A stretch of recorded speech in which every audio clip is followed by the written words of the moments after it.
외국에는 거의 가정마다 주치의가 있습니다. 그 가정에 그 의사가 있다는 말입니다.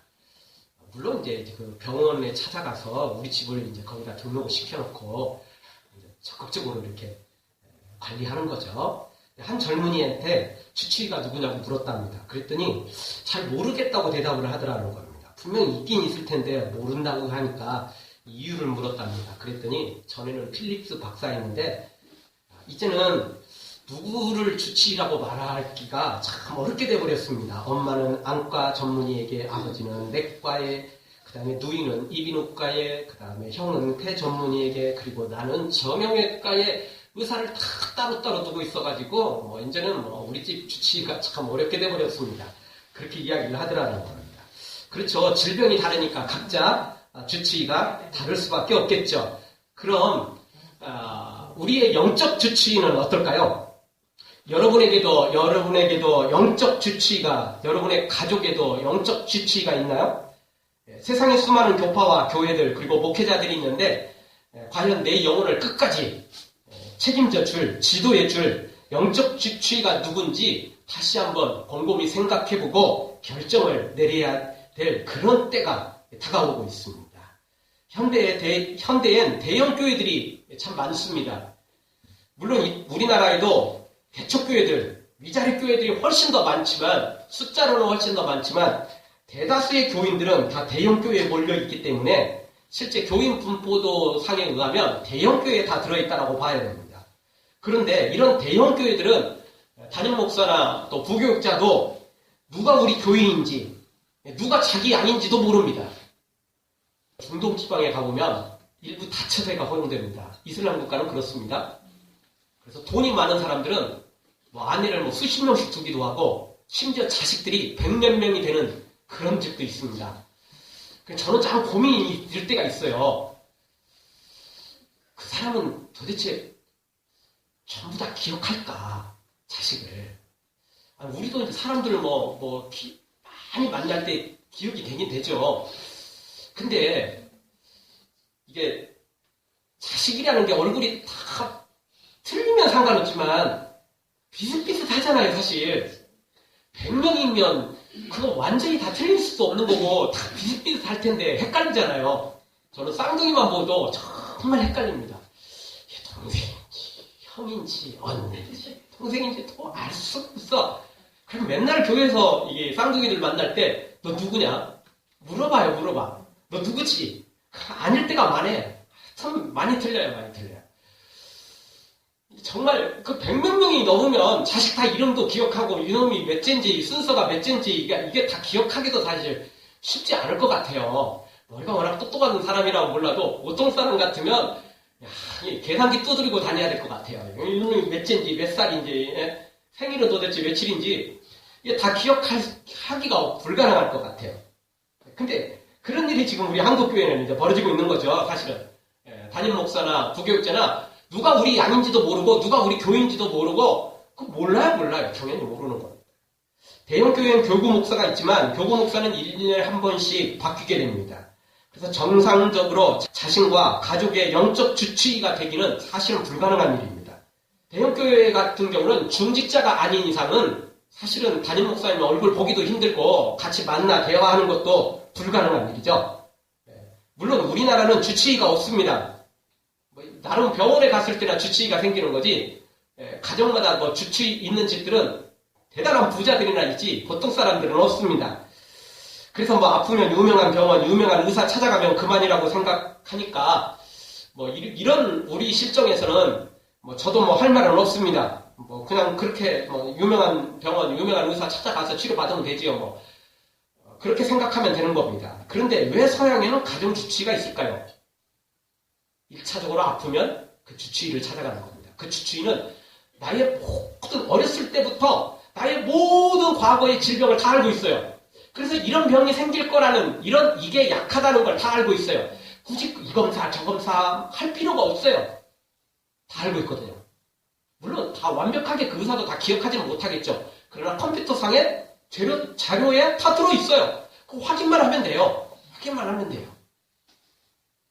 그래도 아팠을 때 그 주치의 찾아가면 그 주치의가 이런 부분이 더 약하고 이런 부분이 더 내가 조금 취약하다는 걸 알기 때문에 빨리 찾아낼 수가 있어요.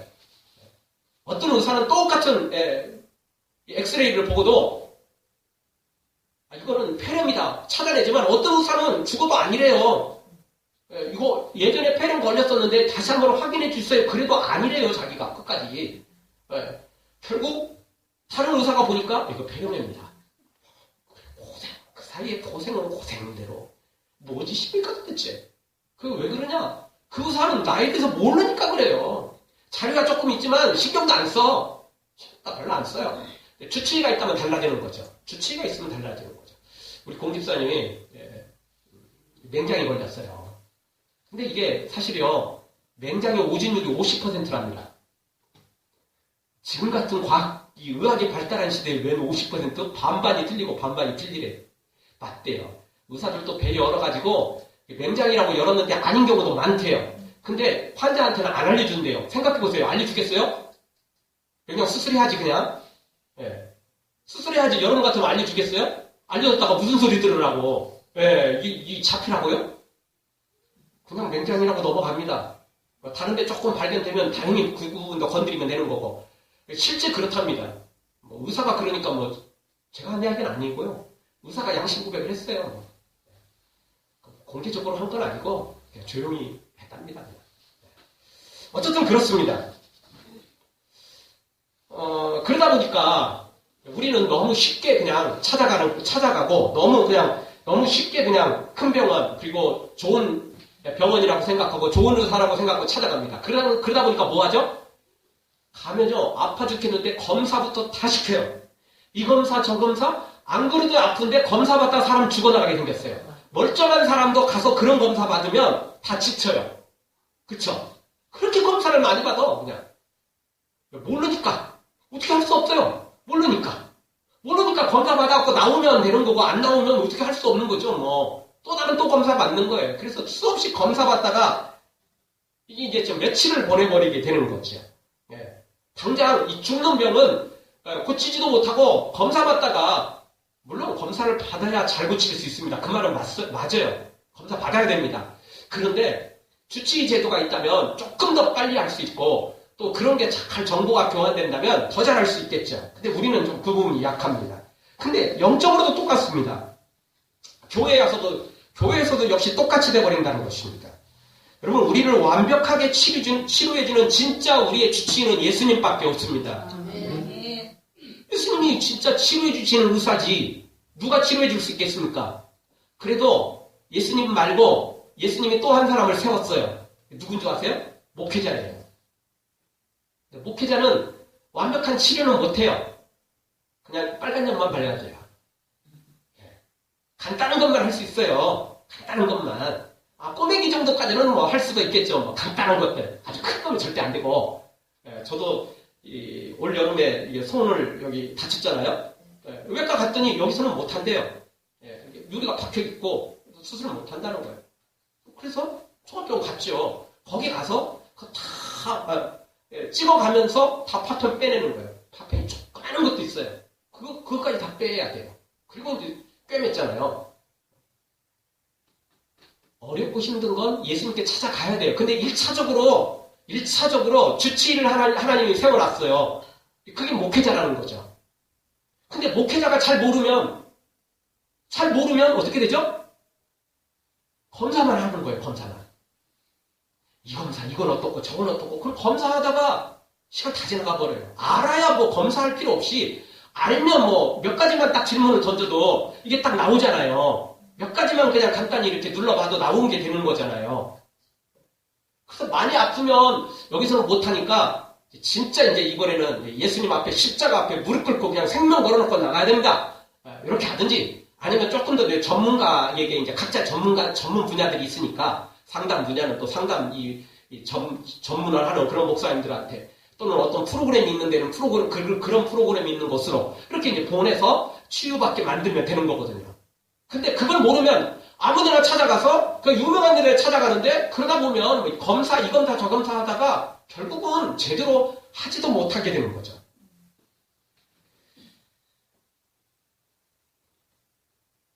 그러다 보니까 우리 한국교회는 성도들이 많이 병듭니다. 많이 병들어요. 유명한 교회, 유명한 목사님들 찾아가 보지만 정작 자신에 대해서 몰라요. 모릅니다. 만나줄 시간도 없고. 그러니까 많이 병듭니다. 목회자들도 역시 마찬가지입니다. 한 명 한 명 케어해야 되는데, 돌봐야 되는데 그걸 잘 못해요. 그러기가 어려워요. 자기 양이 누군지도 모르는데 어떻게 돌볼 수 있겠어요. 이러다 보니까 목회자도 병들고 교인도 병들고 그래서 우리 한국교회가 참 힘들어지게 돼버렸습니다. 거기다가 우리 한국교회는 성도들이 이 목사님한테 다 잘 보이려고 그래요. 이쁜 모습만 보이려고 그래요. 그쵸? 나의 이쁜 모습만 보이려고 그래요. 사실은 병원에 찾아가는 이유는 뭐죠? 아프고 찾아가는 거죠. 나의 약한 걸 보여야 하잖아요. 부끄럽다고 안 보이고 나는 맨날 종합병원 같아갖고 그래서도 안 보이고 그러면 어떻게 치료받아요? 병원 찾아갖고 괜찮아요. 암 이상도 아프지도 않아요. 암 이상 없어요. 이러면 어떻게 되죠? 치료받을 수가 없는 거예요. 근데 교회에 와가지고 다 그래요. 목사님한테는 이쁜 모습만 보이고 옆에 있는 성도들한테는 이쁜 모습만 보이려고 그래요. 그래서 다 감춰요. 다 붕대로 싸놔갖고 이거 그냥 살짝 긁힌 거야 그냥. 다 감춰. 안 보이게 만들어. 못 보게 만들어. 그러니까 속으로 병들죠. 그러다가 합병증이 생겨요. 그래서 문제가 커지는 거죠. 그래서 교인들은 이중적인 삶을 살아요. 교회 와서는 목사님한테 성도들한테 잘 보이려고 교회에서는 잘해요. 근데 집에 가면 어떻게 되죠? 드디어 자신의 성격이 폭발해요. 회사로 가면 어떻게 되죠? 드디어 자기 성격이 폭발해요. 교회에서는 천사인데 집으로 가고 회사로 가면 어떻게 되죠? 천사의 물이 없어져요. 네, 달라지죠. 두 얼굴을 가지고 있어요. 목회자도 똑같아요. 목회자들도 성도들한테 잘 보여야 돼요. 교인들이 목회자한테 원하는 상이 엄청 높아요. 그래서 목사인 척 해야 돼요. 근데 여기 교회 벗어나면 어떻게 되죠? 내 목사인 거 모르는 사람도 많아요. 우리 동네는 저 목사인 줄 모르는 사람도 생각보다 많지는 않습니다. 진짜 우리 동네 안 돌아다니는 사람들만 빼놓으면 대부분 이제 많이 앉죠. 그렇지만 저도 다른 동네 가면 달라지죠. 목사라고 이마에 써놓는 거 아니잖아요. 네, 달라지잖아요. 그러니까 여기서는 또 조심해도 딴 데 가서는 저도 자유롭게 하고 싶다고요. 그런다고 이상한 데 가고 엉뚱한 짓 하는 건 아닙니다. 걱정을 하지 마십시오. 근데 자꾸 삶을 그렇게 살다 보면 그런 두 얼굴을 갖게 된다는 것입니다. 그러니까 성도들도 두 얼굴을 갖게 되고 목사도 교인들한테는 잘 보이고 자기를 아는 사람한테는 잘 보여야 되지만 그렇지 못하는 데서는 그냥 쉽게 생활을 하는 바람에 두 얼굴을 갖게 된다는 것입니다. 이게 아니라는 거예요. 이게 아니라는 거예요. 약점을 보여줘야 되고 같이 붙잡고 기도해줘야 되고 치료받아야 되고 이게 이제 이 성도와 목회자의 관계이고 목회자도 여전히 성도들을 통해서 다시 한번 재점검 받아야 되고 이래야 되는데 이게 잘 안 되는 거예요. 왜? 이쁘게만 보이려고 하다 보니까 정작 속으로는 병 들어가더라는 것입니다. 결국은 이 두 얼굴을 갖게 되면 교회에서는 소문이 안 나는데 동네에 소문 다 나고 회사에 소문 다 나고 결국은 이제 그 소문이 교회까지 들어오게 됩니다. 목회자도 역시 똑같습니다. 이 소문이 결국은 두 얼굴의 소문이 결국은 들통나서 방송에 나오게 되고 결국은 온 동네 그래서 자기 얼굴도 먹칠하지만 교회 얼굴도 먹칠하게 되죠. 이런 일들이 이제 우리 한국교회에 곳곳에 일어나는 일들이 생긴 겁니다. 왜 이러는 일이 벌어졌느냐? 바로 이것 때문에 이런 일이 벌어진 것입니다. 오늘 성경 보면 바울은 로마 교회의 주치의로서 병들거나 병들 수밖에 없는 잘못된 모습과 행동들을 고치기를 원하고 있습니다. 사실 바울은 로마 교회에 방문한 적도 없어요. 그래서 로마 교회 성도들이 어떤 모습인지도 잘 몰랐어요, 사실은. 그러나 하나님께서 특별히 이 시대에는 사도들이 몇 명밖에 없었기 때문에 이 시대에는 목회자가 몇 명밖에 없었기 때문에 그 모든 것을 다 관리할 수가 없었어요. 그래서 하나님이 특별히 이런 목회자들한테 하나님이 가르쳐 주셨어요. 환상을 보여주시고 꿈을 보여주시고 성경까지 쓰게 하셨는데 뭘 못하게 하시겠어요. 그래서 로마 교회가 무슨 문제가 있는지 로마 교회 성도들이 어떤 문제가 있는지 어떤 질병이 걸려 있는지를 하나님께서 바울에게 가르쳐 주셨어요. 그래서 이걸 지금 주치의로서 바울이 로마 교회에 보낸 거예요. 이거 빨리 고쳐라.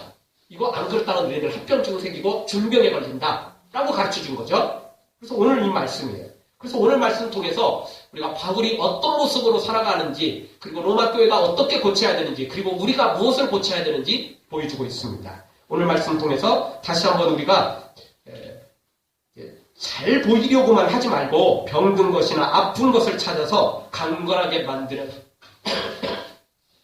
하나님의 사람들로 우리가 세워지기를 주의 이름으로 축원합니다. 자, 오늘 그러면 우리가 고쳐야 될 것, 우리가 바르게 나가야 될 방향이 무엇인지 몇 가지 한번 살펴보겠습니다. 첫 번째로는 성령의 능력으로 역사한 것만 말하라는 것입니다.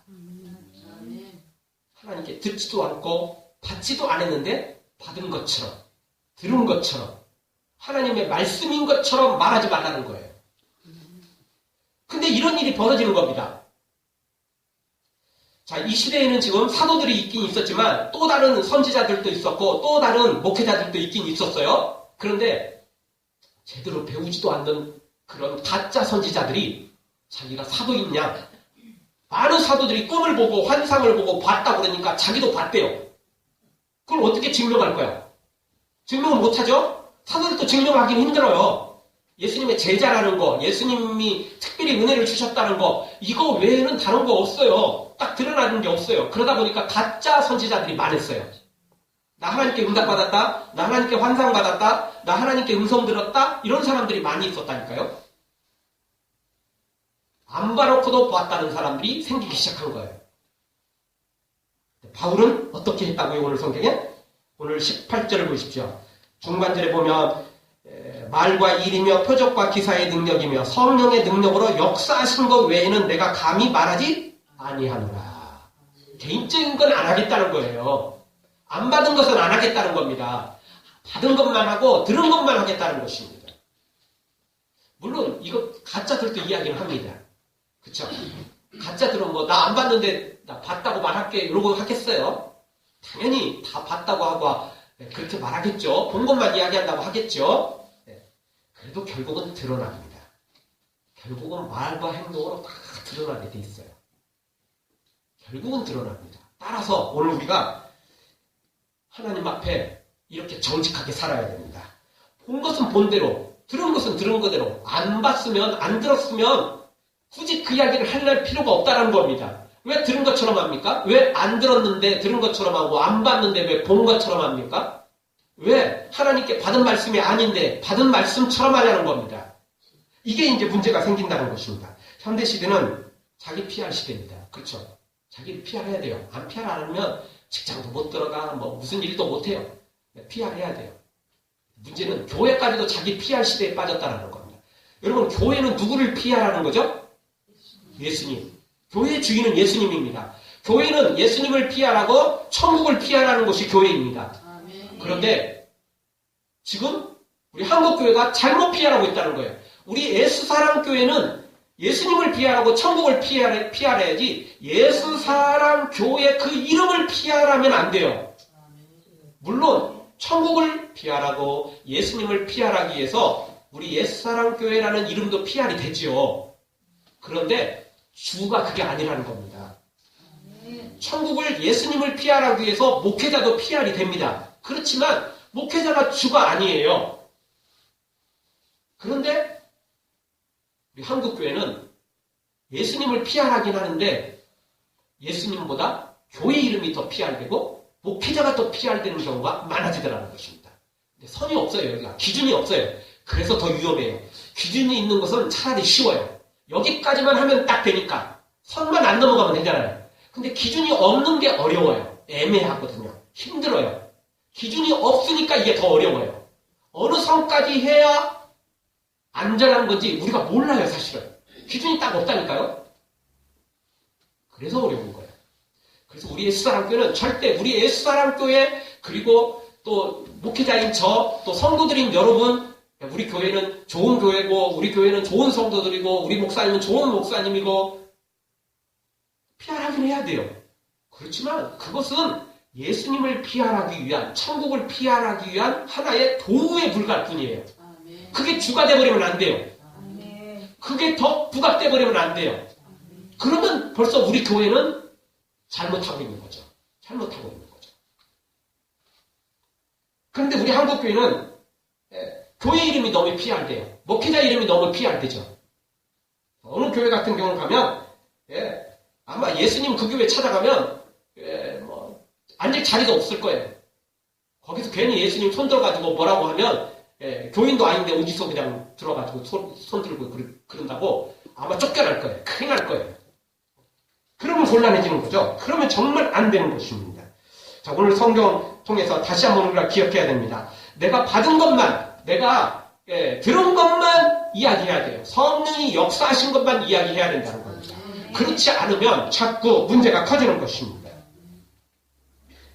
우리 한국교회 교인들은 이런 부분에 많이 약하다는 것입니다.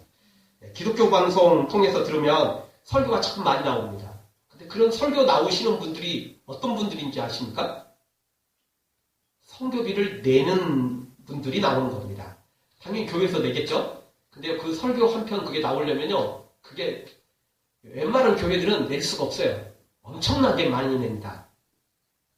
교회에서 내는 거예요. 그래서 저 방송국에 성교비로 내고 방송이 나가는 거예요. 근데 많은 교인들은 뭐라고 생각하냐면, 저분이 설교를 잘하니까, 저 교회가 워낙 좋은 교회라 저렇게 나오는 거구나.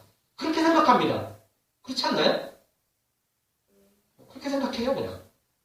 그러다 보니까 옛날에 이단들이 기독교 방송에 나와서 설교까지 했어요.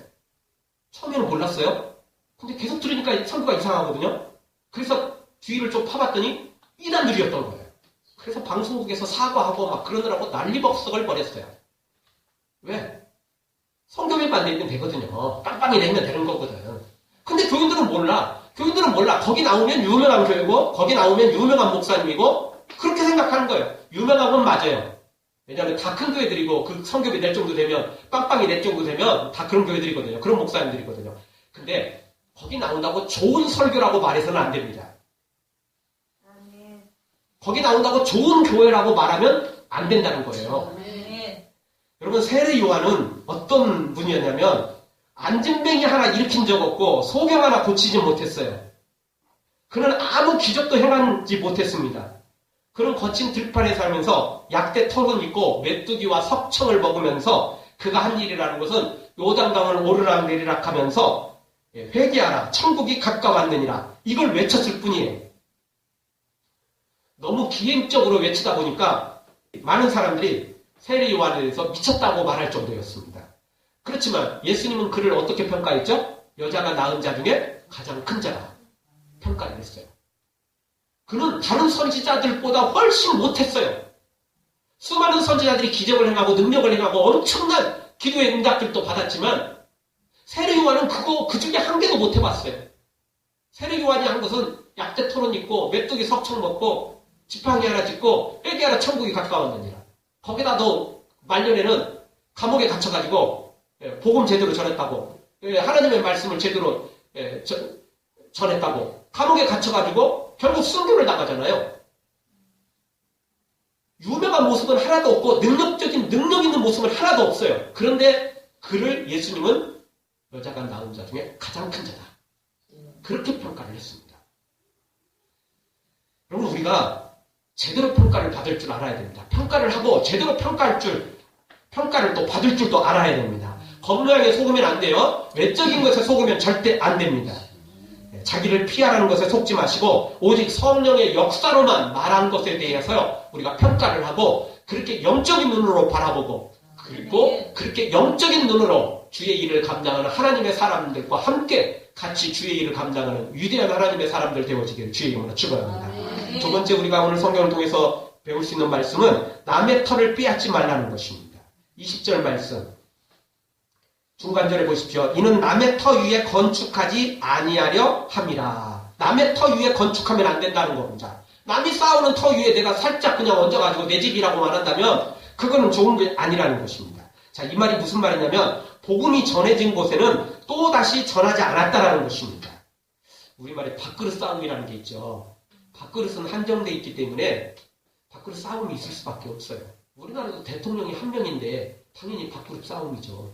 국회의원은 300명인데 당연히 밥그릇 싸움을 해야죠. 안 될 수가 없잖아요.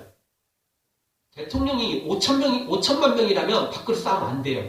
국회의원이 5천만 명이라면 밥그릇 싸움 할 필요가 없어요. 근데 그게 아니기 때문에 밥그릇 싸움이 되는 것입니다. 근데 교회마저도 이런 일이 벌어진다는 것입니다. 우리는 보통 다른 교회 다니면 열심히 다니세요. 이렇게 말하죠. 충성하십시오. 이렇게 말합니다. 그 너무 당연한 일 아닙니까? 다른 교회 열심히 다니고 충성하는 사람한테 우리 교회 좋은 교회니까 우리 교회 와라.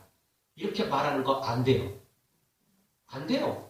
물론 친구나 아주 가까운 사람한테 혹시 말을 할 수 있겠죠. 왜냐하면 워낙 가까우니까 그냥 던질 수 있잖아요. 근데 아무리 가까운 친구라도 만날 때마다 그냥 우리 교회 와라, 우리 교회 와라, 우리 교회 와라.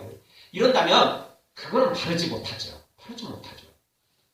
그 교회 정식 등록하고 열심히 충성하고 있는데 왜 오라고 합니까? 그거는 남의 터를 빼앗는 거예요. 남의 터 위에 집을 짓는 것과 똑같은 거죠. 가까우니까, 친구니까, 한번, 우리가 같이 한번 신앙생활 해보자, 이렇게 말할 수는 있겠지만, 그 이상 넘어가는 건 안 된다는 거죠. 특히 개척교회나 작은 교회 다니는 사람한테 이런 말을 하면 진짜 나쁜 짓이죠. 벼룩에 간을 빼먹지. 개척교회나 작은 교회 성도들을 꼬드기는 게 나쁜 짓 아니에요? 나쁜 짓이죠. 그런데 제가요, 개척교회 하면서요, 몇 번의 경우를 경험했어요. 대형교회나 상당히 큰 교회였죠. 가까운 친구나 지인이 우리 교회 와라 이렇게 말을 했다면 제가 별로 할 말도 없을 거고 해서도 안 되는 거겠죠. 근데 제가 들은 바로는 그 담임 목사였어요. 그 교회 부교육자였어요. 그래서 그런 거죠. 물론 그 담임 목사님 같은 경우는 우리 교회에 등록해서 다닌다는 걸 모르고 했겠죠. 모르고 했겠죠. 그냥 부교육자한테 그냥 올라오니까 그냥 전화 한번. 근데 벌써 그 기간이 얼마나 오래 지났는데. 근데요, 그분이 우리 교회 처음 왔을 때는 힘들고, 참 어렵고, 여러 가지 상처들이 있었고, 그래서 같이 눈물 뿌리면서 기도했거든요. 정말 케어 많이 해줬거든요. 많이 돌봐줬거든요. 그러니까 조금 이제 조금 일어났어요. 조금 회복이 됐어요. 조금 회복되는 시점에서 그 교회 담임 목사한테, 원래 예전에 다녔던 담임 목사한테 전화가 온 거야. 그러니까 두말할 것도 없이 뒤도 안 보고 그냥 가버리더라고요. 뒤도 안 보고 가버리더라고. 그래서 제가요, 하나님 앞에 울면서 기도를 했어요. 하나님, 개척교회 목사는 맨날 뒤치덕거리만 해야 되니까. 그랬더니 하나님이 특별한 저한테 응답을 안 해주세요. 저도 삐졌어요. 근데 그냥 하나님의 응답은 그런 것 같아요. 너 그 일이라도 하니까 너 감사하게 생각해라요. 그러시는 것 같아요. 그래서 그냥 저는 그냥 알겠습니다, 주님. 그냥 그 사람은 저한테 어느 정도 회복됐으니까 다시 돌아갔겠죠, 거기서 안 되니까 저한테 보내주셨겠죠, 근데 주님, 저 119는 너무 많이 시켜주지 마세요. 조금만 시켜주고, 이제는 조금 어느 정도 안정되게 해주세요. 제가 그렇게 기도를 했어요. 119, 참 좋긴 좋은데요. 119는 계속 같이 하진 않습니다. 급할 때만 찾아요. 그리고는 그냥 통과입니다, 통과. 넘어가 버리는 거죠. 제일 급할 때는 누구 찾죠? 119 찾아요, 그래도. 119 찾아요. 개척교회 딱 좋거든요. 숫자도 많지 않지. 내가 언제든지 이야기할 수 있고, 기도 부탁할 수 있고, 또, 문제가 있으면 나를 붙잡고 같이 기도해주고, 상담해주고, 또 저는 또 상담까지 좀 배웠으니까, 또 그게 말 한마디를 해도 그게 간단하지는 않습니다. 간단한 것 같아도 그렇게 절대 간단한 거 아니에요. 저도 몇백만 원 투자해가지고 배운 겁니다. 그 예전에 어떤 분은 정말 힘들었는데 이렇게 남편 먼저 보내고 방법이 없을 정도로 막 깔아앉고 이러는 거예요. 제가 마침 그때 배운 상담의 그 기법이 있었고, 그래서 영적으로 기도하면서 방법을 가르쳐 줬어요. 그랬더니 완전히 100% 살아났어요. 제가 배운 상담은 진짜 알고 보면 그분을 위해서 배운 거나 다름없을 정도였어요. 근데요, 개척교회 목사들은 많이 그래요. 교인들이 좀 오긴 왔다가 어느 정도 회복되면 그냥 가버려, 다시 가버려. 좋은 데로 가버리는 거죠. 자기가 생각하는 좋은 데예요. 건강할 때는 어디를 가든지 상관없잖아요. 그쵸? 아플 때 이제 문제가 되는 거지. 아플 때 문제가 되는 거죠. 자, 어쨌든 저는요, 그때 참 마음이 좀 아프긴 했어요. 한동안요, 제가요, 마음을 추스리느라고, 왜냐면 제가 아까 하나님께 삐졌다고 했잖아요. 예. 근데 제가 삐지면 제가 손해지 하나님 손해는 아니에요. 예. 삐지긴 삐졌는데, 뭐 몰라서 삐진 건 아니고, 예. 저를 그렇게 119로만 사용하시는 하나님이 조금, 그것 때문에 삐진 거예요. 제 스스로 삐진 거예요. 일부러 삐진 거예요. 결국 다시 뭐, 제가 아쉬우니까 제가 다시 돌아왔죠. 다시 하나님 앞에 앙 떨었죠. 뭐 어찌 하겠습니까? 제가 아쉬운 건데. 하여튼요, 우리 남의 털을 빼앗으면 안 돼요. 이단에 다니거나 이단 비슷한 곳에 다닌다면 어떻게든 설득해서 우리 교회에 데려와야 돼요. 또 다른 교회 다녀도 맨날 뒤에 앉아가지고 놀기만 한다면 한 번쯤은, 몇 번쯤은 설득을 해야 돼요. 그러나 무슨 일이 있어도 정식 교회 등록해서 열심히 충성하는 사람 우리 교회에 데려와서도 안 되고, 더더욱 우리 교회보다 더 작은 교회, 우리도 개척교회지만 우리 교회가 더 작은 교회 교인들을 데려오려고 하면 안 돼요. 그 죽어도 안 돼요. 우리 교회가 가서 봉사해주고 후원해줘도 시원찮은 방법에 거기서 데려오려고 하세요? 벼룩에 간을 빼먹지? 그 나쁜 짓입니다. 절대 나쁜 짓입니다. 근데 큰 교회에서 놀고 있는 사람은 그래도 데려오세요. 그런 분들은 필요합니다. 엉뚱한 데 놀고 있으니, 일할 자리 꽉 차는 데가 딴 데서 놀고 있으니 그게 되겠습니까? 절대 그런 것은 안 되는 것입니다. 그래도요, 그것도 너무 많이는 하지 마십시오. 만날 때마다 맨날 그러면 그것도 곤란해지는 거죠. 그것도 좋은 게 아니에요. 그래서 감사한 건 우리 교회는 개척교회지만 매년 학습 세례자가 있다는 거죠. 그게 정말 저는 그게 제가요, 우리 교회에서 제일 잘하고 하나님 앞에 내세울 수 있는 게 그거예요. 개척교회인데도 불구하고 그래도 어쨌든 한 명씩, 두 명씩, 불신자가 들어왔다는 거죠. 학습받고 세례받는 것. 불신자가 들어왔다는 거죠. 여러분, 우리 한국교회 입장에서요, 우리 교회가 부흥한다 할지라도 다른 교회 다니는 사람들이 우리 교회 다 와가지고 부흥됐다. 사실은 좋아할 것이 아닙니다. 하나님 나라의 확장이 아니잖아요. 이 교회에서 이 교회를 옮겼는데 뭔 하나님 나라의 확장입니까? 전혀 관계없어. 만약 우리 교회가 새 신자는 안 들어오고 외부 교회에서만, 다른 교회에서만 들어온다. 부끄러운 짓입니다. 부끄러운 모습이에요. 부끄러운 모습이죠. 사람을 살려야지 왜 남의 것만 뺏어오고 있습니까? 일부러 뺏어온 건 아니지만 문제가 있는 거죠. 문제가 있는 거죠. 하나님 나라의 확장은 불신자가 회개하고 돌아왔을 때 하나님 나라가 확장되는 겁니다. 물론 다른 교회에서 맨날 놀고 있고 맨날 뒤에만 앉아있고 뺀질이 신앙생활하다가 우리 교회에 와가지고 자리 잡았다. 뭐 그거는 나름대로 확장이라고 조금 성장이라고 볼 수는 있겠죠. 다시 한번 점검해야 됩니다. 남의 더 절대 빼앗지 말고 우리가 정말 복음이 전해지지 않는 곳에 이 주의 복음을 증거하는 우리 모두가 되어져서 하나님의 나라를 확장시키는 하나님의 승리자들 되어지기를 주의 이름으로 축원합니다. 미국에서 지금 메리 크리스마스라는 인사말이 사라지고 있답니다. 또 이 연말이 되면 해피뉴어 같이 쓰잖아요. 새로운 한 해니까 하나가 다가오니까 쓰잖아요. 미국에서는 종교와 상관없이 이런 말들을 그동안 많이 인사한 말로 나누었다 합니다. 근데 그 말들이 지금 사라져가고 있답니다. 예수님을 인정하지 않는 유대인들의 영향도 있고 또 이슬람 과격단체인 이 테러, IS 때문에 이런 일이 벌어지고 있다는 겁니다.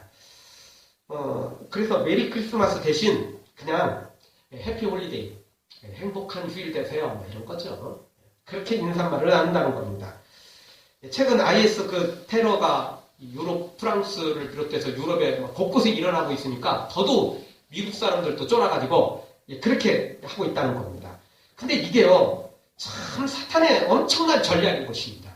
IS 부추겨갖고 기독교와 서방 국가를 꼭 공격을 해대더니 이번에는 그런 공격을 받을 수 있으니까, 테러를 받을 수 있으니까 우리 메리 크리스마스 이런 종교 생에다는 인사말 하지 말고, 아니 평소에 합니까? 성탄절 때나 하는 거지? 그런 이야기 하지 말고 우리 해피 홀리데이로 합시다. 이렇게 이제 분위기를 막 만들어 가는 거예요. 분위기를 만들어 가는 거죠. 그래서 일반 사람들은 당연하고 이제는 뭐 조금 믿음은 별로 없는 사람들도 메리 크리스마스라는 단어보다는 해피 그냥 행복하고 그냥 즐겁자 뭐 이런 인사 단어를 많이 사용하게 되더라는 것입니다. 이게 참 이 사탄의 전략에 속는 것입니다. 여러분, 우리는 어떤 위협을 받아도 사람 앞에서 예수님을 시인해야 됩니다. 예수님을 증거해야 됩니다. 설사 순교를 당해도 우리는 예수님을 증거해야 됩니다. 왜냐하면 예수님이 뭐라고 말씀하셨냐면 너희가 나를 사람 앞에서 시인하지 않으면 나도 하나님 앞에서 너희를 시인하지 않겠다고 하셨습니다. 너희가 사람 앞에서 나를 시인할 때 나도 너희를 하나님 앞에서 시인하겠다는 거. 청년문 앞에서 예수님이 시인해 줘야 우리가 들어가는 거 아닙니까?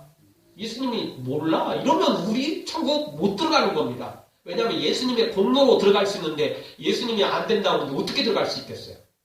무슨 일이 있어도 우리는 예수님을 시인해야 되는 것입니다. 어떤 어려움 당해도 어떤 손해를 봐도 예수님을 시인해야만 되는 것입니다. 여러분 모두 다 정말 이 성탄절을 맞이해서 다시 한번 예수님만 시인하고 예수님만 피하라고 예수님만 드러내는 우리 예수사랑교회가 되고 우리 성도들이 되고 우리 한국교회가 되어지기를 주의 이름으로 축원합니다. 아멘. 기도하겠습니다. 우리 통성을 한번 기도합니다.